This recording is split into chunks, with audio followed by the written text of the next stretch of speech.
I'm Cassie Chambers Armstrong, the state senator for the 19th Senate District. I want to talk to you a little bit about federal, state, and local government this week, the powers of each, where they come from, and what each level of government does.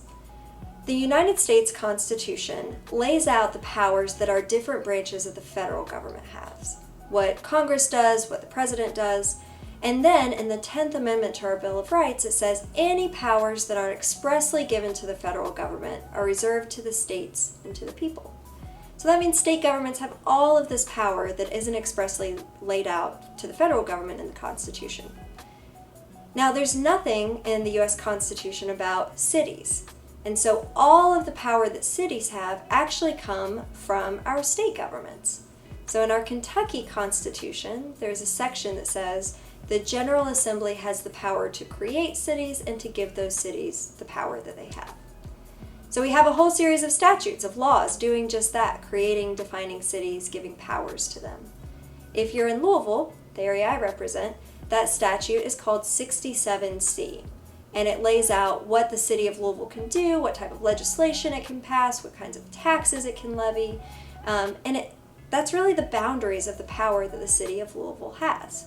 So sometimes you might see people talking about legislation that would give more power to cities or particular types of cities to be able to levy new taxes, different types of sales taxes, tax different items, pass gun legislation, different types of things like that.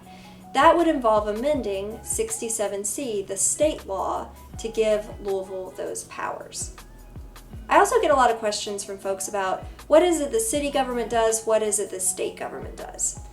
Generally speaking, and this will vary from city to city, but your local service issues are going to be things that are dealt with by local government. So things like your trash pickup, your recycling, if you need a sidewalk repair in Louisville, those are things you should reach out to your council person or to the mayor's administration about. In state government, we deal with sort of the budget for the entire state, policy setting for the entire state. Sometimes we deal with things that overlap with city government. For example, it can be kind of confusing because while local government will pave your local roads, the state paves your state roads. You might not know if something is a state highway or a locally controlled road just by driving on it. That's why it's really important that you get to know all of your representatives, both your local government representatives as well as your state level representatives, so that you can reach out to them about your concerns and they can make sure that they are addressing and hearing the things that you want them to focus on. If you ever have questions, I hope you'll be in touch, and thanks for watching.